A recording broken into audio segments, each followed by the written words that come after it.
The Secret Rose Garden. By Saad ud Din Mahmud Shabistari. Editorial Note. The object of the editors of this series is a very definite one. They desire above all things that, in their humble way, these books shall be the ambassadors of goodwill and understanding between East and West, the old world of thought and the new of action. In this endeavor, and in their own sphere, they are but followers of the highest example in the land. They are confident that a deeper knowledge of the great ideals and lofty philosophy of Oriental thought may help to a revival of that true spirit of charity which neither despises nor fears the nations of another creed and color. L. Cranmerbung. S. A. Kapadia. How do you find this book? Any thoughts about the book or the author? Any suggestion for improvement? Please take a moment to share your thoughts in a comment. If you like it, share it with your friends who might enjoy it as well. Subscribe to keep in touch. Visit CompleteAudiobooks.com for more quality content. Introduction. The light of light is his beauty heart-ravishing, and his bewitching state the union of unions. As he goes by, so all souls follow, grasping the hem of his garment. Life of Shabistari. It is inward glow that makes the Sufi, not the religious habit. Saad ud Din Mahmud Shabistar was born at Shabistar, near Tabriz, about AD 1250. He wrote the Gulshan-i Raz, or Secret Rose Garden, as a reply to questions put forth by a Sufi doctor of Herat named Amir Syed Husayni. Very little is known of Mahmud Shabistari's life. He wrote beside the Gulshan-i Raz two treatises on Sufism called Haqq-ul-Yaqeen and Risala-i Shaddid. We learn he had a very favorite disciple called Sheikh Ibrahim. The Gulshan-i Raz was introduced into Europe by two travelers in 1700. Later, copies of the poem were found in several European libraries.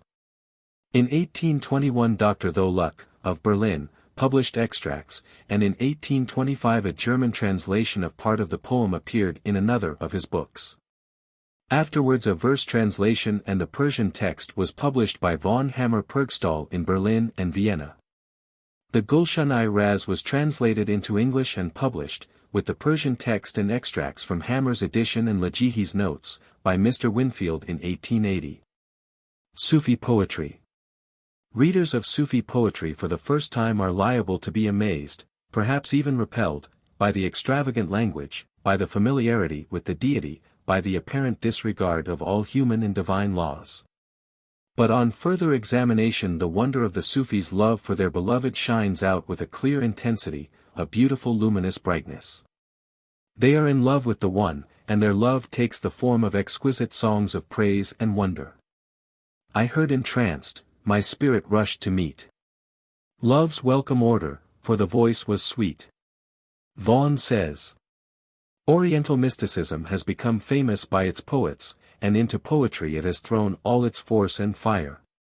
The Sufis have one sole and simple task, to make their hearts a stainless mirror for their God. Love is the Sufis' theme, divine, eternal love, and into this sea of love they cast themselves headlong. Rumi sings. Moths, burnt by the torch of the beloved's face, are the lovers who linger in the sanctuary. If we are called madmen or drunkards, 'tis because of the cupbearer and the cup. Because my mouth has eaten of his sweetmeats.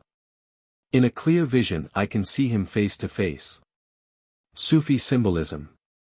In reading the enraptured poetry of the Sufis, it should be borne in mind that, though the symbols of earthly love and beauty are freely used, yet the real meaning is concealed. No doubt this was originally done to keep secret their mystic love, lest the profane should scoff. But as time went on certain words began to have a recognized meaning amongst themselves. For instance, embraces and kisses are raptures of love. Sleep is contemplation, perfume the wish for divine favor. Idolaters mean men of the pure faith, not infidels. Wine, which was forbidden by Muhammad to his followers, was used as a word symbol by the Sufis to denote spiritual knowledge, and the wine cellar means the spiritual guide. A tavern is a place where the wine of divine love inebriates the pilgrim. Intoxication means religious ecstasy, mirth the joy in the love of the deity. Beauty means the glory of the beloved. Curls and tresses mean plurality veiling the face of unity from its lovers. The cheek means divine essence of names and qualities. The down is the world of pure spirits which is nearest to divinity. The mole on the cheek is the point of indivisible unity. The torch is the light kindled in the heart by the beloved. We thus see that to the Sufi the love between man and woman is a shadowed picture of the love between the soul and God, and just as a lover will dream of his beloved, singing her praises, and thirsting for a sight of her face, so do the Sufis eternally dream of their God, ever contemplating his attributes, and consumed with a burning desire for his presence.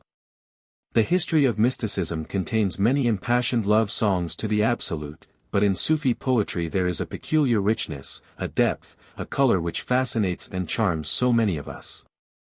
Sufi poetry abounds in allegories and love romances, the stories of Layla and Majnun, Yusuf and Zuleika, Solomon and Absal, in which it is easy to read the hidden meaning of passion for the Absolute. Various are the love themes of the Sufis. We hear songs of the nightingale in love with the rose, the moth fluttering round the light of the candle, the moaning dove who has lost her mate, the snow melting in the desert and mounting as vapor to the sky. Of a dark night in the desert through which a frenzied camel madly plunges, of a reed torn from its bed and made into a flute whose plaintive music fills the eyes with tears. 1. The Beloved. The Sufis' conception of the Beloved is essentially personal, though there is nothing to show that they worshipped him as a person, or assigned to him a form. Being pantheists, they probably believed that he was the one light shining in myriad forms through the whole universe, one essence remaining the same. Every moment the robber beauty rises in a different shape, ravishes the soul and disappears. Every instant the loved one assumes a new garment, now of old, now of youth. Now he plunged into the heart of the substance of the potter's clay, the spirit plunged like a diver. Anon he rose from the depths of mud that is molded and baked. Then he appeared in the world. 2. And Jamie declares. In neighbor, friend, companion, him we see. In beggar's rags or robes of royalty. In union's cell or in distraction haunts. There's none but he, by God, there's none but he. 3. The Sufis realized that it is impossible in spatial terms to describe that which is even beyond pure spirit. Plotinus has told us in a beautiful passage that we must not be surprised that that which excites the keenest of longings is without any form, even spiritual form, since the soul itself, when inflamed with love for it, puts off all the form which it had, even that which belongs to the spiritual world. 4. The inability to describe to the uninitiated the secret love of the mystic for the unknowable is made the subject of an exquisite poem by the Indian poet Tagore. I boasted among men that I had known you. They see your picture in all works of mine. They come and ask me who is he. I know not how to answer them. I say, indeed, I cannot tell. They blame me and they go away in scorn. And you sit there smiling. I put my tales of you into lasting songs. The secret gushes out from my heart. They come and ask me, tell me all your meaning. I know not how to answer them. I say, ah, who knows what they mean? They smile and go away in utter scorn. And you sit there smiling. 5. From the unreal to the real.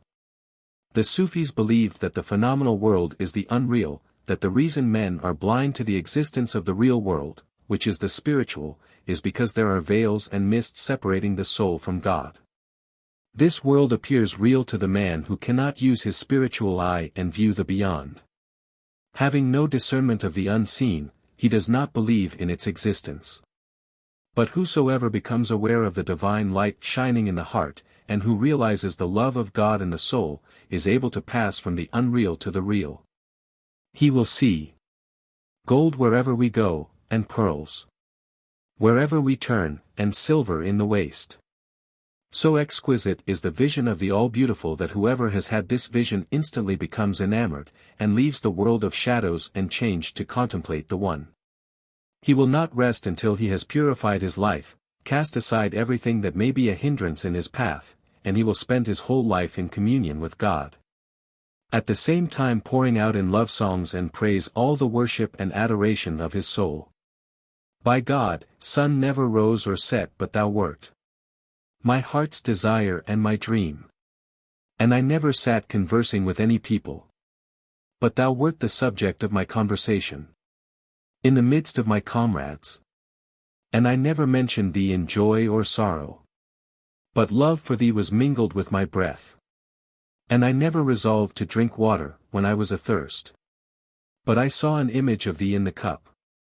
And were I able to come I would have visited thee.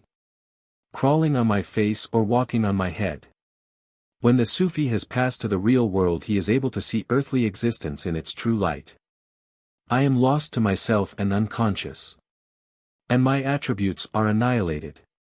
Today I am lost to all things. Naught remains but a forced expression. Passing through a world of shadows he fixes his eye on eternity, the happenings of the universe appear to him unworthy of exultation, grief, or sorrow. Earthly love seems worthless, insipid, and dull, compared to his flaming devotion for the unchangeable. He has one desire, one aim, one goal to reach the bliss which he has briefly touched in rare moments of ecstasy and rapture. To find the far-off mystic city which mystery shrouds, now from mortal eyes. Save when upon some lone lost wanderer's sight its diamond turrets like a daydream rise. The art of Shabistari. I have already said that little is known of Shabistari's life, but of his learning and knowledge of Sufism there is ample evidence in this book. And though he does not charm with the subtle fascination of Hafiz, though he has not the originality of Rumi or in style cannot compare with the elegance of Jami, yet in plainness and directness of speech, and in earnestness of purpose, he perhaps outweighs them all. He gives us a clear, bright vision in brilliant sunshine of virtue and vice, reality and illusion, wisdom and ignorance. We do not find ourselves in the twilight of a faintly colored land where we sometimes wander, drawn hither by the sweet voices of the Sufis, where, midst the delicate perfumes of an oriental garden, the lover is singing entrancing love songs. Whether of earthly passion or of divine intoxication remains a matter of heated controversy to this day. Neither are we given such daring advice as Jami gives when he sings. Drink deep of earthly love, that so thy lip may learn the wine of holier love to sip. Mahmud's vision of reality was direct and distinct, not the oblique view which is the vision of some mystics, and from this reality he is able to distinguish sharply between the conflicting forces of good and evil. He makes a passionate appeal to humanity to seek for the truth, to desire the substance and not the mirage, to ignore the allurement and illusion of earthly love, and instead to center on the beloved all the heart's adoration. The Secret Rose Garden. It is nearly 700 years since Mahmud planted his garden with roses of love and adoration, of reason and of spiritual illumination. Since then many have wandered there, lingering in the secret paths and plucking the scented blossoms to carry back into the world of shadows and unreality. What is the fadeless color of these roses? What is their lasting grace of form, and what perfumed attar from them lingers on through the ages? The poem opens with the statement of the sole existence of the one real being, and of the illusion of this world's mirage. How is man to reach knowledge of God? By thought, for thought is passing from the false to the true. But reason and sense cannot throw off the apparent reality of the phenomenal world. Reason looking at the light of lights is blinded like a bat by the sun. It is then a consciousness arises in the soul of its own nothingness. At this point, annihilation of the self, it is possible for man to discern the light of the spirit. In this world are mirrored the various attributes of being, and each atom of not being reflects some one divine attribute. Each atom hides beneath its veil the sole amazing beauty of the beloved's face. And these atoms are ever longing to rejoin their source. The journey to the beloved has only two stages, dying to self and uniting with the truth.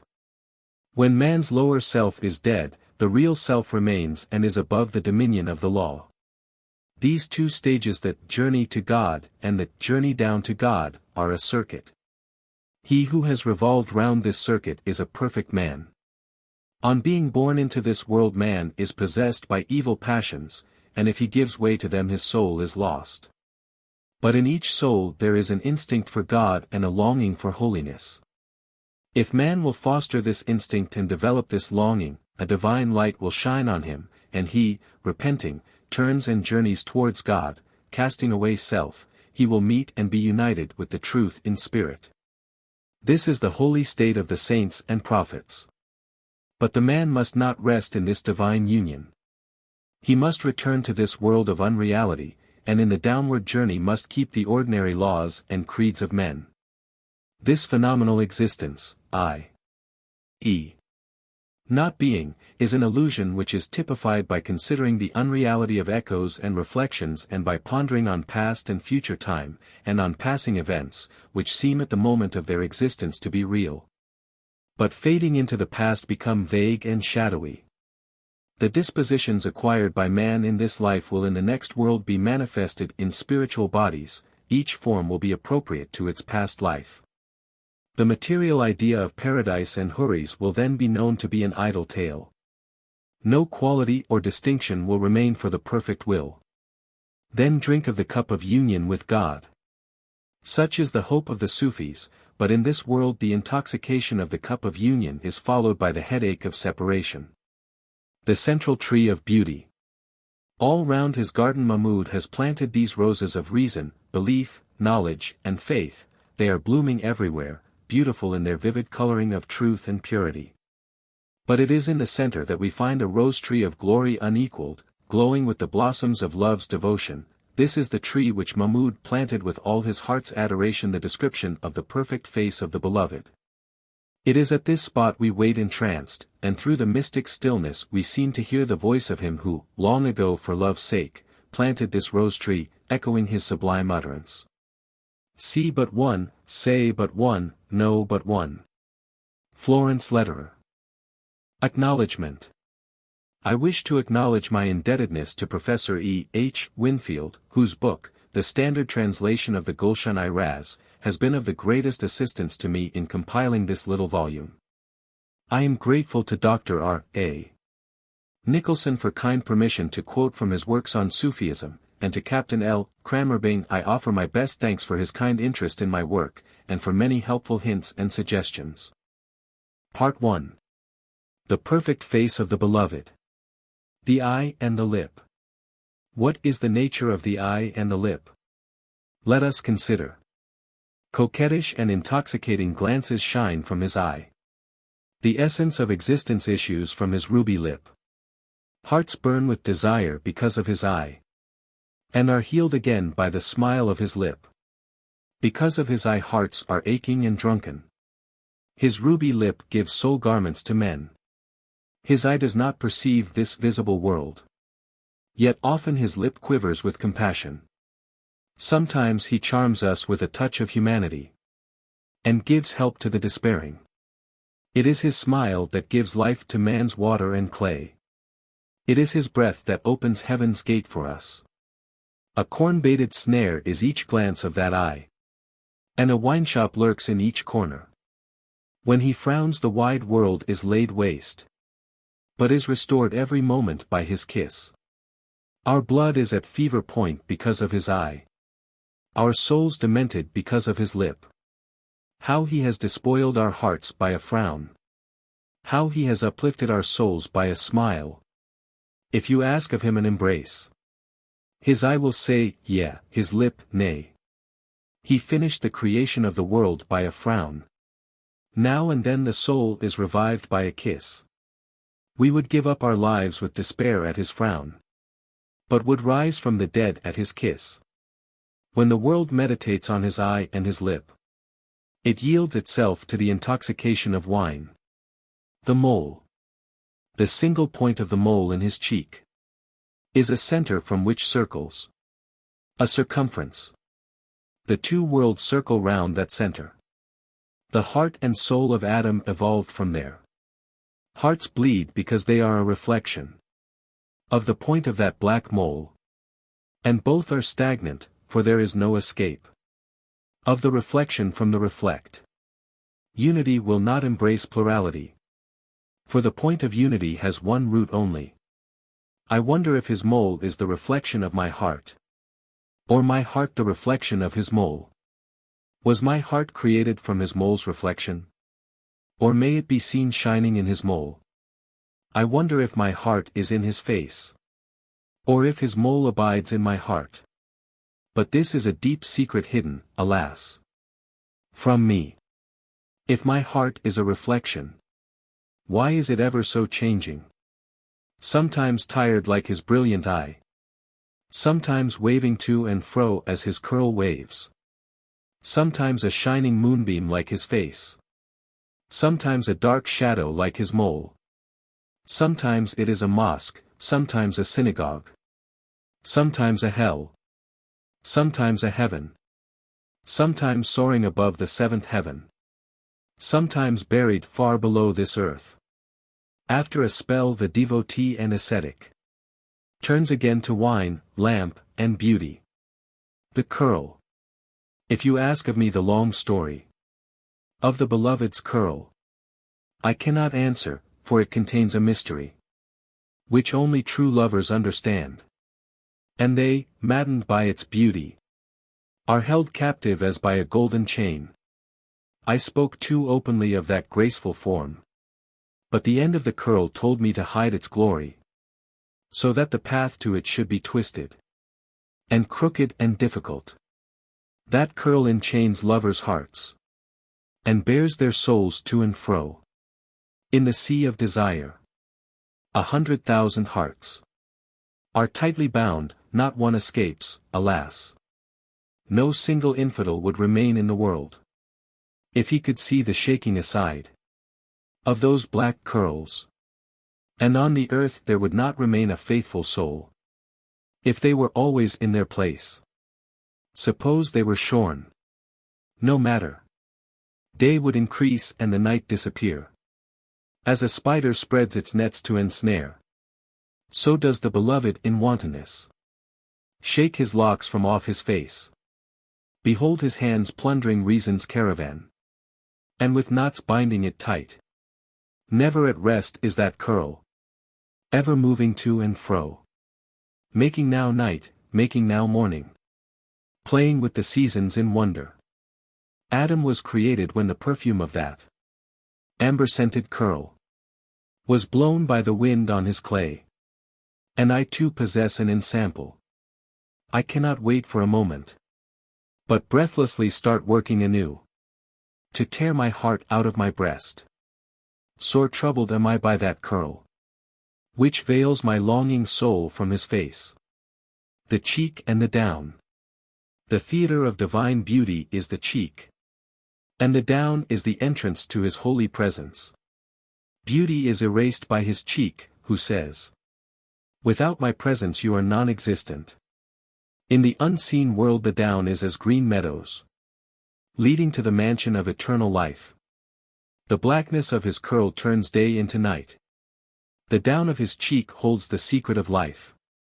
If only you can glimpse his face and its down, you will understand the meaning of plurality and unity. His curl will teach you the knowledge of this world. His down will reveal hidden paths. Imagine 7 verses in which each letter contains oceans of mysteries. Such is his cheek. And imagine, hidden beneath each hair of his cheek, thousands of oceans of mysteries. Such is his down. As the heart is God's throne in the water, so is the down the ornament of the soul. Part 2. Beauty. The marriage of the soul. Descending to the earth. That strange intoxicating beauty of the unseen world lurks in the elements of nature.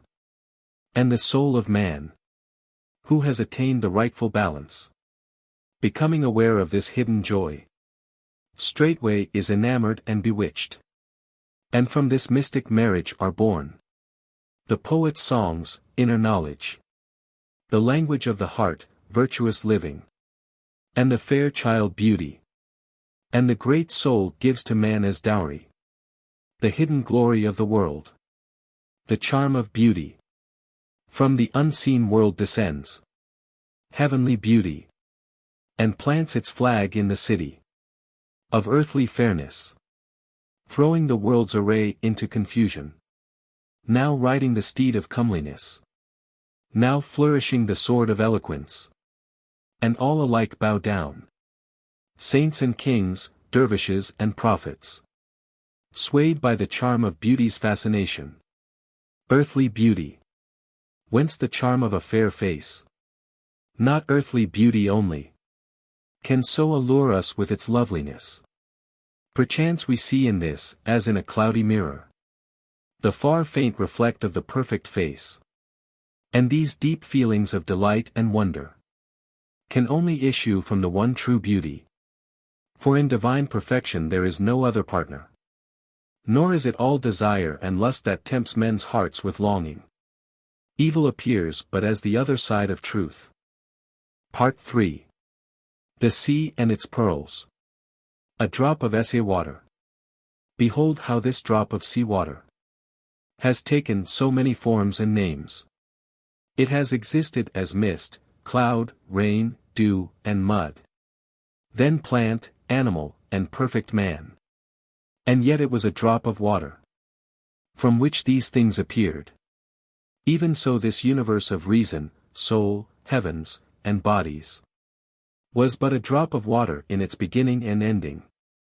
When a wave strikes it, the world vanishes. And when the appointed time comes to heaven and stars, their being is lost in not being. The sea of being. In being's silver sea. Lustrous pearls of knowledge are washed up on the shore of speech. And dainty shells bring poems in their curving forms to strew the beach with beauty.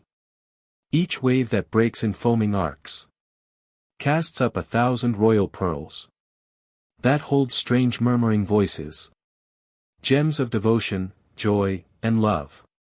Yet though 1,000 waves at every moment rise and fall, scattering pearls and shells, yet are there ever more and more to come. Nor is that sea of being less by one sheer drop. Pearls of knowledge. In the sea of human, the pearl oysters rise to the surface from the lowest depths, and wait with opened mouths. Then arises from the sea a mist, which falls again in raindrops into the mouths of the shells, at the command of the truth. Straightway is each closed as by 100 bonds, and the shells sink back again into the ocean's depths, bearing in their hearts the pearl drops, which the divers seek and find. The sea is being, the shore the body, the mist, grace, and the rain, knowledge of the name. Human wisdom is the diver, who holds enwrapped in his garment 100 pearls. The soul in a swift lightning's flash bears to the listening ear voices and messages from the shells of knowledge. Then when the husks are opened, behold the royal shimmering pearls. Part 4. The Journey. The Forsaking. See, your companions have gone. Will you not too make a start? If you desire to take wing as a bird, then leave to the vultures this carrion world. Forsake your relations, for your real friend must be sought. He who is drowning in the sea of not being must cast aside all relationships. What are father and mother, sister and brother? Your very son may be your enemy. Yet may a stranger be your kinsman. Even your fellow travelers on the mystic path must be renounced. All relations are a bond, a spell, a fairy dream, an absolute illusion. Omit not the duties of the law to them, but have regard to yourself. Abandon gold and women, for they are a source of anxiety. The traveler on the path. 'Tis he who knows from whence he cometh. Then doth he journey hastily, Becoming as pure from self as fire from smoke. Unfolded to him are a series of revelations. From the beginning. Till he is led away. From darkness and sin. He now retraces stage by stage his steps. Till he reaches his goal, the perfect. Thus is the perfect man evolved. From the time he first exists. As inorganic matter. Next a breath of spirit, and he is living. And from God draws his motive powers. Next the truth makes him lord of his will. As in childhood his discernment of the world unfolds. And now the world's temptations assail him. Anger appears and desires of the flesh. And then avarice, pride, and gluttony. His nature becomes evil. Worse than an animal or demon. Now is he at the lowest point of all. The point opposite to unity. Should he remain fettered in this snare? He goes further astray than the beasts. But if there shines a light from the spirit world, divinely attractive, or if he can find a reflection of proof, then will his heart respond in a feeling of kinship to this light of the truth. And he will turn back and retrace his steps. From whence he came. To faith assured he has found his way. Through certain proof, or the wonder. And attraction of the divine. He throws away his selfhood utterly. And ascends in the steps of the most pure. Exhortation. Though the world is yours, you remain dejected. Who so pitiable as you? You, who are a man, arise and pass on. Wait not day or night at the halting stages. Tarry not behind your fellow travelers and the caravans. The 2 steps of the journey. The journey of the pilgrims is 2 steps and no more. One is the passing out of selfhood. And one towards mystical union with the friend. Fear. As the Arab racer needs not the whip. So you will not need to fear. When on your journey you have started. When purified are your soul and body. You will not fear the fires of hell. Throw pure gold into the fire. If it contains no alloy, what is there to burn? Logic. If God guides you not into the road, it will not be disclosed by logic. Logic is a bondage of forms. A road that is long and hard. Leave it for a season. Like Moses. Cast away that staff. And enter for a while the valley of peace. The infant and the youth. The young infant in the cradle. Stays at his mother's side. But when he is grown manly, he goes forth with his father. So you remain with your mother. The fleshly elements. Until you join your father up on high. The almond tree. As the kernel of an almond is spoilt utterly. If it is plucked from its husk while unripe. So error in the path of the pilgrim. Spoils the kernel of his soul. When the knower is divinely illumined. The kernel ripens, bursts the husk. And departs, returning no more. But another retains the husk. Though shining as a bright sun. And makes another circuit. From water and earth springs up into a tree. Whose high branches are lifted up to heaven. Then from the seed of this tree. 100-fold are brought forth. Like the growth of a seed into the line of a tree. From point comes a line, then a circle. When the circuit of this circle is complete. Then the last is joined to the first. Intermingling. You are plurality transformed into unity. And unity passing into plurality. This mystery is understood when man leaves the part and merges in the whole. Part 5. Time and this dream world. Time. The past has flown away. The coming month and year do not exist. Ours only is the present's tiny point. Time is but a fancy dot ever moving on. Which you have called a flowing river stream. I am alone in a wide desert. Listening to the echo of strange noises. The dream of life. You have heard much of this world. Yet what have you seen of this world? What is its form and substance? What is Simurgh, and what is Mount Kaf? What is Hades and what is heaven and hell? What is that unseen world? A day of which equals a year of this. Come and hear the meaning. You are asleep, and your vision is a dream. All you are seeing is a mirage. When you wake up on the morn of the last day, you will know all this to be fancy's illusion. When you have ceased to see double, earth and heaven will become transformed. When the real sun unveils his face to you, the moon, the stars, and Venus will disappear. If a ray shines on the hard rock, like wool of many colors, it drops to pieces. The phenomenal world. The world is an imaginary figure, a diffused shadow of the infinite. One breath created the worlds of command, and all living things. As they appear to come forth, so they appear to go. Though there is no real coming and going. For what is going but coming? All are one, both the visible and the invisible. God Most High, the Eternal One, creates and destroys both worlds. The varied forms you see are but phantoms of your fancy, and by revolving quickly in a circle, appear as one. The real and the unreal. The imagination produces phenomenal objects, which have no real existence. So this world has no substantial reality, but exists as a shadowy pageant or a play. All is pervaded by absolute being, in its utter perfection. There are many numbers, but only one is counted. This world a mirage. The house is left empty, save for the truth. For in a moment the world has passed away. Then you, rid of self, fly upwards, and are united to the beloved.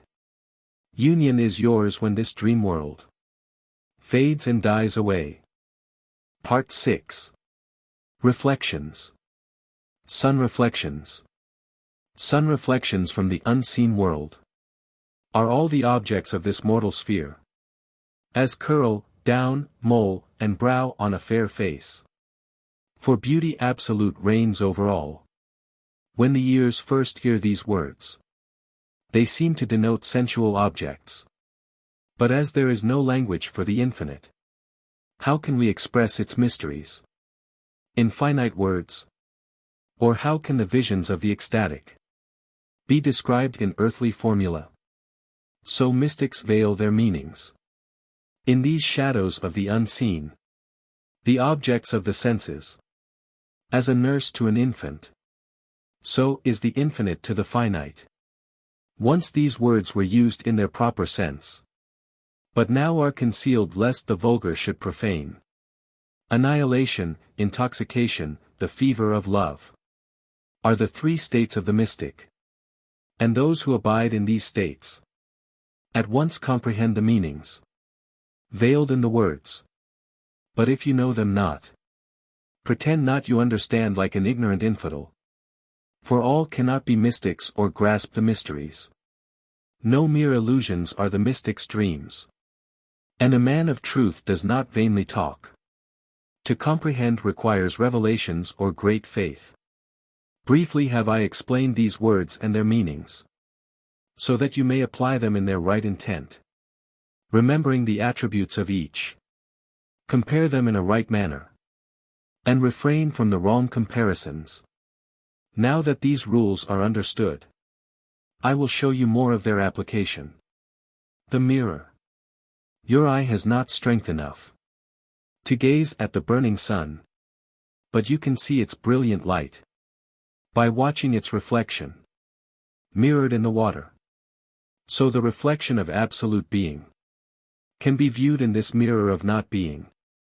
For non-existence, being opposite reality, instantly catches its reflection. Know the world from end to end is a mirror. In each atom 100 suns are concealed. If you pierce the heart of a single drop of water, from it will flow 100 clear oceans. If you look intently at each speck of dust, in it you will see 1,000 beings. A gnat in its limbs is like an elephant.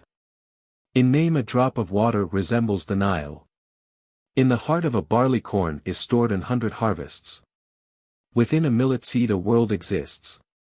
In an insect's wing is an ocean of life. A heaven is concealed in the pupil of an eye. The core in the center of the heart is small. Yet the Lord of both worlds will enter there. Evil. Blacken the back of a mirror. And it will reflect your face. So the dust of the earth reflects. The rays of the sun in the seventh heaven. The reflection in the mirror. Hold up a mirror before you. And gaze on that other person. Again look and consider. Your proper self is here, not there. What, then, can be this reflection? This shadow of your face? In the same way as light and dark are not connected. Being is not joined to not being. Part 7. Divine Inebriation. Tavern Haunters. The tavern is the abode of lovers.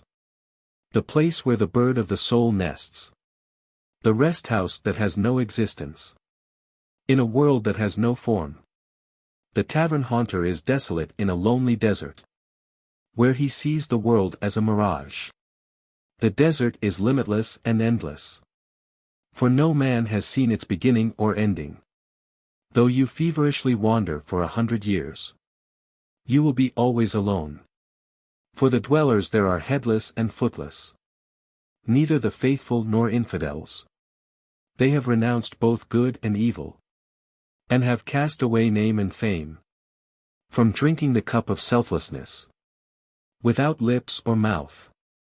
And are beyond traditions, visions, and states. Beyond dreaming of secret rooms, of lights and miracles. They are lying drunken through the smell of the wine dregs. And have given as ransom. Pilgrim staff and cruse. Dentifrice and rosary. Sometimes rising to the world of bliss. With necks exalted as racers. Or with blackened faces turned to the wall. Sometimes with reddened faces tied to the stake. Now in the mystic dance of joy in the beloved. Losing head and foot like the revolving heavens. In every strain which they hear from the minstrel. Comes to them rapture from the unseen world. For within the mere words and sounds. Of the mystic song. Lies a precious mystery. From drinking one cup of the pure wine. From sweeping the dust of dunghills from their souls. From grasping the skirts of drunkards. They have become Sufis. The wine of rapture. The wine, lit by a ray from his face. Reveals the bubbles of form. Such as the material world and the soul world. Which appear as veils to the saints. Universal reason seeing this is astounded. Universal soul is reduced to servitude. Drink wine.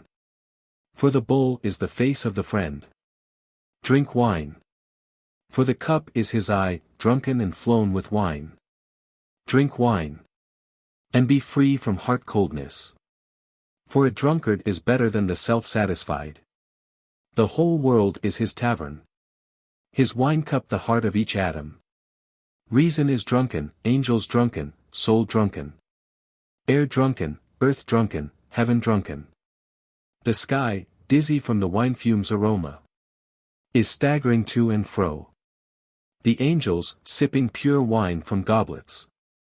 Pour down the dregs on the world. From the scent of these dregs man rises to heaven. Inebriated from the draught, the elements. Fall into water and fire.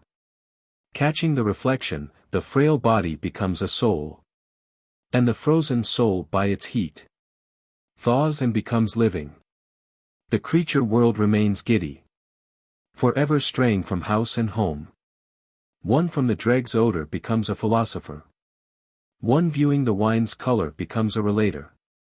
One from half a draught becomes religious. One from a bowlful becomes a lover. Another swallows at one draught. Goblet, tavern, cup-bearer. And drunkards. He swallows all, but still his mouth stays open. Wine, torch, and beauty.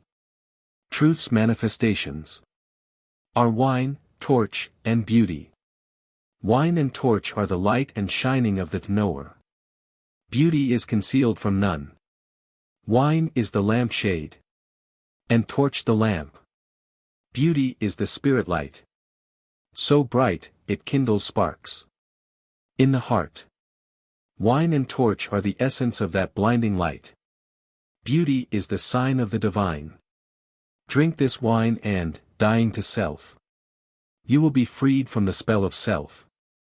Then will your being, as a drop, fall into the ocean of the eternal. Intoxication. What is pure wine? It is self-purification. What sweetness! What intoxication! What blissful ecstasy! Oh! Happy moment when ourselves we quit. When fallen in the dust, drunken and amazed. In utter poverty we shall be rich and free. Of what use then will be paradise and houris? For no alien can find entrance to that mystic room. I know not what will happen after. I have seen this vision and imbibed this cup. But after all intoxication comes headache. Anguish drowns my soul remembering this. Part 8. Reason and Free Will. Reason. Let reason go. For his light burns reason up from head to foot. If you wish to see that face, seek another eye. The philosopher, with his 2 eyes sees double. So is unable to see the unity of the truth. As his light burns up the angels, even so doth it consume reason. As the light of our eyes to the sun, so is the light of reason to the light of lights. Knowledge. Learning is only the outer wrapping of the letter, the dry husk that covers the nut, not the kernel concealed within. Yet must the husk exist to ripen the kernel. So from learning comes the sweet knowledge of faith. O soul of my brother, hearken. Strive to gain knowledge of faith. For the knower, in both worlds, has a high place. Knowledge loves not this world of form, which is void of reality. Begin to till your field for next year's harvest. Knowledge is your heritage. Be adorned with the principle of all virtues. The blindness of reason. As the man blind from his birth believes not nor understands your description of colors, even if you show him proofs for a century.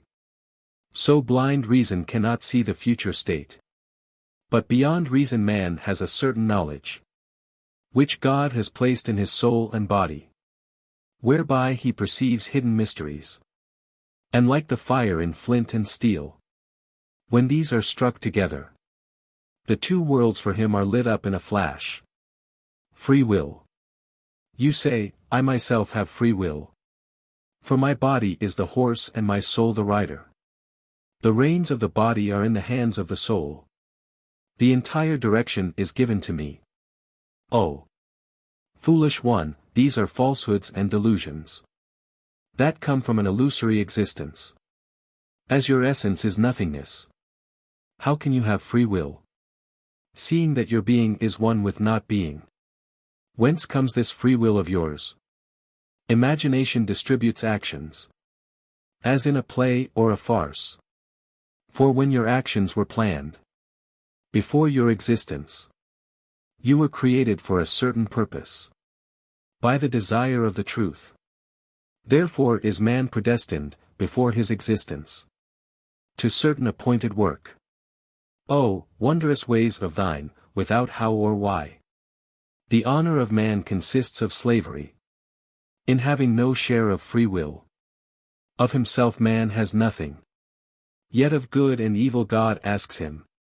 Man has no choice, he is under control. Oh! Poor soul, he seems free, yet is a slave. Give yourself up to the truth, for you are helpless in his grasp. Freedom from self you will find in the all. And, O dervish, in the truth you will find riches. Part 9. Man, his capabilities and his destiny. To the Sufis.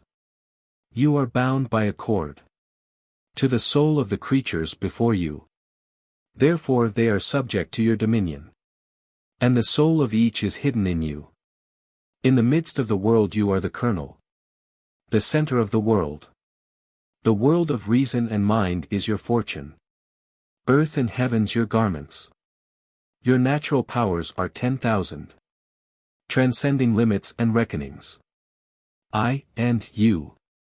I and you are but the lattices in the niches of a lamp, through which the one light shines.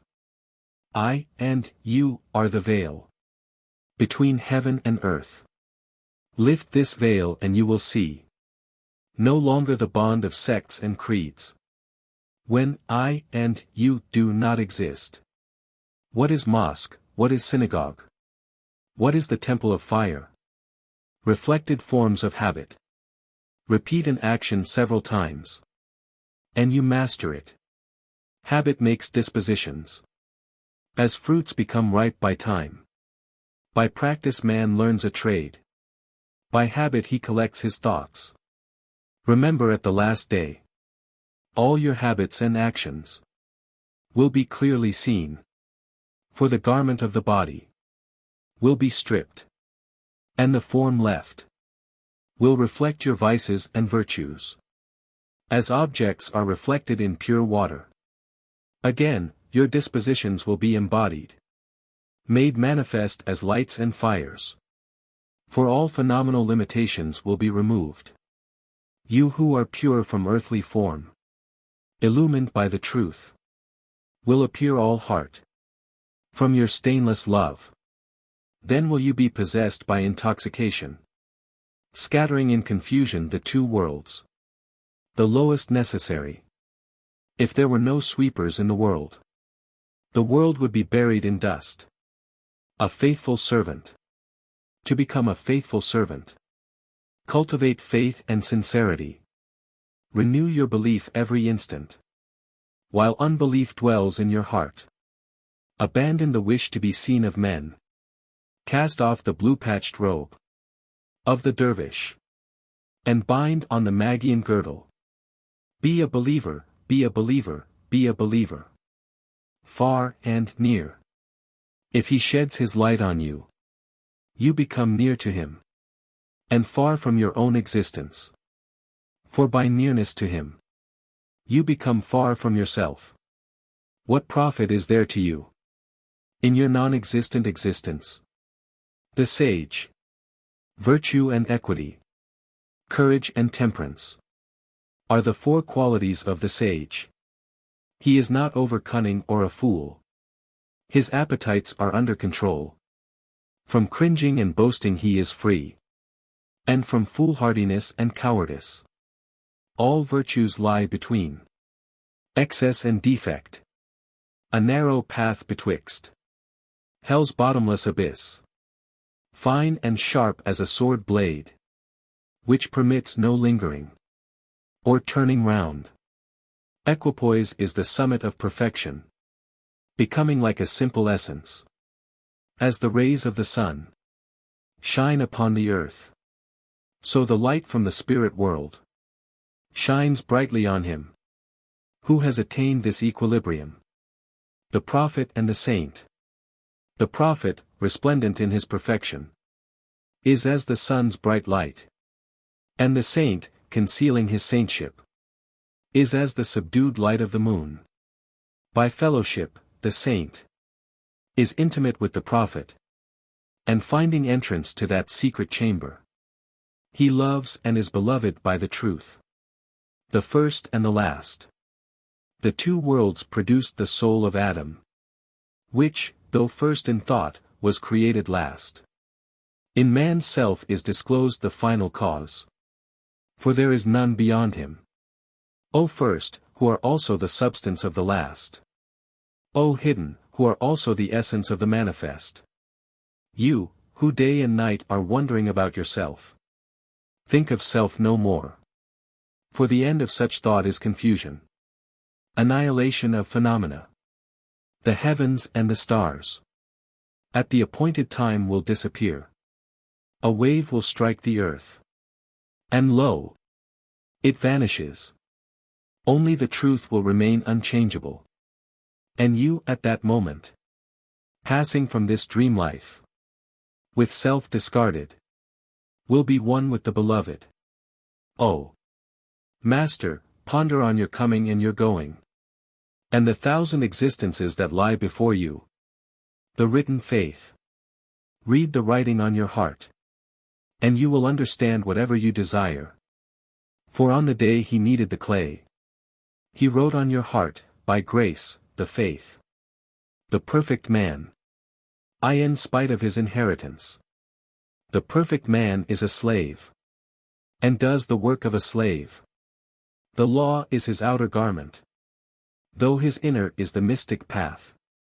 He is famed for knowledge and devotion, but he is far from all these. For he is absorbed in the contemplation of the One. When his pilgrimage is over, he receives the crown of caliphate. Part 10. The One. The Name. Each creature has its being. From the one name, from which it comes forth, and to which it returns, with praises unending. The beloved guest. Cast away your existence entirely, for it is naught but weeds and refuse. Go, clear out your heart's chamber. Arrange it as the abiding place of the beloved. When you go forth, he will come in. And to you, with self discarded, he will unveil his beauty. The shadowless. On the narrow path of truth. On the meridian line, he stands upright, throwing no shadow before or behind him. To the right hand or the left. East and west is his Qibla cast. Drowned in a blaze of radiant light. Hail, O light of God, O shadowless divinity. The unknowable. Ponder on God's mercies, but not on his essence. For his works come forth from his essence, not his essence from his works. His light shines on the whole universe, yet he himself is hidden from the universe. The Book of God. The universe is God's book, and he to whom the vision of the divine has been vouchsafed reads therein and understands. Substance is its consonants and accidents its vowels, and different creatures are its signs and pauses. The first verse is universal reason. The second, universal soul, the verse of light. And this is as a brightly shining lamp. The third is the highest heavens. The fourth, the throne. After there are 7 transcendent spheres. The chapter of the 7 limbs. And forms of the 4 elements. Then nature's 3 kingdoms, whose verses none can count. And last of all came down the soul of man. The unchanging light. You fancy this world is permanent of itself, and endures because of its own nature. But really it is a ray of light from the truth. And within it the truth is concealed. And this light alters not nor varies, and is void of change or degree. If the sun tarried always in one spot, and ever shone in the same degree, none would know that the light comes from him. Future reward. Ponder here and now on his qualities, that you may behold him himself tomorrow. Part 11. The Self. The gamble of the self. Real prayer can only be yours when you have staked and gambled yourself away, and your essence is pure. Then, a joy of the eyes, are your prayers. And no separation remains. For knower and known are one and the same. Transcend self. Rise above time and space. Pass by the world, and be to yourself your own world. Selflessness. In the empty heart, void of self, can be heard the echoing cry, I am the truth. Thus is man one with the eternal. Traveling, travel and traveler have become one. Part 12. Idols, Girdles, and Christianity. Are you still turning to great and small? Pondering on religion and piety, teachership and discipleship? which mean hypocrisy and bondage. Then idols and girdles. And Christianity are still yours. Idols. The idol's real being is not vain. Because God created it. And all things from him are good. Being is pure good, if it contains evil. That comes from other. Truth is idol worship. If the Mussulman only knew. But he sees in idols only the visible creature. Not the truth hidden in the idol. Idol worship is unification. Since all things are the symbols of being. By counting beads, repeating prayers, and reading the Quran, the heathen becomes not a Mussulman. The man to whom true infidelity becomes revealed. With pretended faith becomes disgusted. Within every body a soul is hidden. And true faith conceals infidelity. Who adorned the face of the idol with such beauty? And who becomes an idol worshipper? Unless God wills it. In all things. See but one, say one, no one. The girdle. The mark of service. Is the knotted girdle. So gird your loins, like a valiant man. With manliness. Cast aside vain tales. And mystic states and visions. Dream not of lights. Of marvels, of miracles. For your miracles are contained in worshipping the truth. All else is pride, conceit, and illusion of existence. Christianity. I see the desire of Christianity is purification from self and liberty from bondage. There is a sanctuary of the soul, the blessed portal of unity, the nest of the eternal. God's Spirit, Jesus, who proceeds from the Blessed Spirit, taught this doctrine. In you is placed a soul, which is a sample of this Blessed Spirit. Find release from humanity's carnal desire, and you will enter the divine life. And he who is pure as the angels are, will be carried up to the fourth heaven, the mosque and the cloister. If other and others are before your eyes, then a mosque is no better than a Christian cloister. But when the garment of other is cast off by you, the cloister becomes a mosque. Part 13. Thoughts. Circles. Behold the world mingled together. Angels with demons, Satan with the archangel. All mingled like seed and fruit. Infidel with faithful, and faithful with infidel. At the point of the present are gathered all cycles and seasons, day, month, and year. World at beginning is world without end. Point 6. From every point in this circle, 1,000 forms are drawn. Every point as it revolves in a circle is now a circle, now a circling circumference. Death. Death occurs to man in three ways. First, he dies every moment by his earthly nature. Then, when his will perishes, he dies again. And lastly, at the separation of soul and body. The heavens. Let not the prison of nature detain you, but come forth and view the art of the divine. Contemplate the appearance of the heavens, so that praise and wonder for the truth will be thine. The arch of the high heavens enclosing both worlds is called the throne of the merciful. And like the heart of man is ever moving, never resting for a moment. Perchance man's heart is the central point, and heaven the circumference. Within a day and a night, heaven outspans your circuits, O dervish. The other heavenly spheres are circling too. Remember they all move in one direction. From east to west like a water wheel, rushing on without food or sleep. When the astrologer is an unbeliever, he sees not that these circulating lights of heaven are dominated and controlled by the truth. No complete happiness here. Whom have you seen in the whole world? Who ever once acquired pleasure without pain? Who, in attaining all his desires, has remained at his height of perfection? The atoms. Take one atom away from its place, and the whole world will fall to pieces. The world is whirling dizzily, yet no one part moves from the limit of its place. Each atom, held in bondage, despairs at its separation from the whole. So though imprisoned, yet moves. Though unclothed, yet is clothed again. Though at rest, yet is always wandering. Never beginning and never ending. Each possessing self-knowledge, and so hurrying towards the throne on high. Each atom hides beneath its veil the sole amazing beauty of the beloved's face.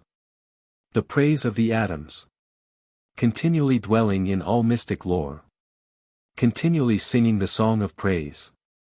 The atoms of the world will seem to you drunken and heavy with wine. When you have carded self, like the wool carder, you will raise a cry. Oh! Take the cotton of illusion from your ears, and hearken to the call of the One, the Almighty. Why tarry till the last day? When now, in the valley of peace, the very bush will say to you, I am Allah. Thinking. Thinking is passing from the false to the true, and seeing the absolute whole in the part. When the idea enters the mind, it is a reminiscence of a former state, and passes on to interpretation. He who sees by illumination discerns God first in everything. But he who sees by logic only, and seeks to prove the necessary, is bewildered and sometimes travels backward in a circle, or is imprisoned in a chain of proofs. Fool! He seeks the dazzling sun by the dim light of a candle in the desert. Thoughts on creation. The heavens revolve day and night, like a potter's wheel, and every moment the master's wisdom creates a new vessel. For all that exists comes from one hand, one workshop. Why do the stars set, going from perfection to defection? Why do they change position, place, circuit, color, and form? Or why is heaven fretted by fire, always whirling through desire? Why are the planets revolving, above or beneath the earth? The elements which are below the heavens serve in their appointed place, ever united together. From them is born the threefold kingdom of nature. Minerals, then plants and animals, waiting in their places as he wills. Minerals, low in the dust, plants standing upright. Animals, by their natural passions, preserving, continuing their races and species. All, bowing to their master's commands, fulfill his will day and night. Part 14. The light manifest. The light. The light which is manifest leads all hearts captive. Now as the minstrel, now as the cupbearer. What a singer is he who, by one strain of sweet melody, burns the harvests of 100 devotees. What a cupbearer is he who, by a single goblet, inebriates 260. Entering the mosque at dawn, he leaves there no wakeful man. Entering the cloister at night, he makes a fable of Sufi's tales. Entering the college veiled as a drunkard, the professor becomes hopelessly drunken. Devotees go mad for love of him, and become outcasts from house and home. He makes one faithful, another an infidel, disturbing the world. Taverns have been glorified by his lips. Mosques have become shining by his cheek. All I desire I have found in him, gaining deliverance from self. My heart was ignorant of itself, veiled from him by 100 veils of vanity, conceit, and illusion. The visit. One day at the dawn, the fair idol entered my door, and woke me from my sleep of slothful ignorance. The secret chamber of my soul was illumined by his face, and my being was revealed to me in its true light. I heaved a sigh of wonder when I saw that fair face. He spoke to me, saying, All thy life thou hast sought name and fame. This self-seeking of thine is an illusion, keeping thee back from me. To glance at my face for an instant is worth 1,000 years of devotion. Yes, the face of that world adorner was shown unveiled before mine eyes. My soul was darkened with shame to remember my lost life, my wasted days. The gift, then that moon, whose face shone like the sun, seeing I had cast hope away, filled a goblet of divine knowledge, and, passing to me, bade me drink, saying, with this wine, tasteless and odorless, wash away the writing on thy being's tablet, the effect of the draught, intoxicated from the pure draught, which I had drained to the dregs. In the bare dust I fell. Since then I know not if I exist or not. But I am not sober, neither am I ill or drunken. Sometimes, like his eye, I am full of joy. Or, like his curl, I am waving. Sometimes, alas, from habit or nature, I am lying on a dust heap. Sometimes, at a glance from him, I am back in the rose garden. Epilogue. This bouquet of scented blossoms I have plucked from that garden, and have called it the secret rose garden. In it are blooming roses of the mysteries of the heart, untold before. In it the tongues of the lilies are all singing, and the eyes of the narcissus behold all, far and near. Gaze on each one of these with your heart's eyes, till your doubts melt away.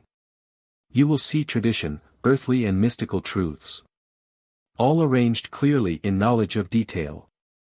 Do not seek with cold eyes to find blemishes, or the roses will turn to thorns as you gaze. Ingratitude is a sign of ignorance, for those who know the truth are thankful. When you remember me, breathe, mercy be upon him. I am ending with my own name. O Allah, grant me a lauded end. 7.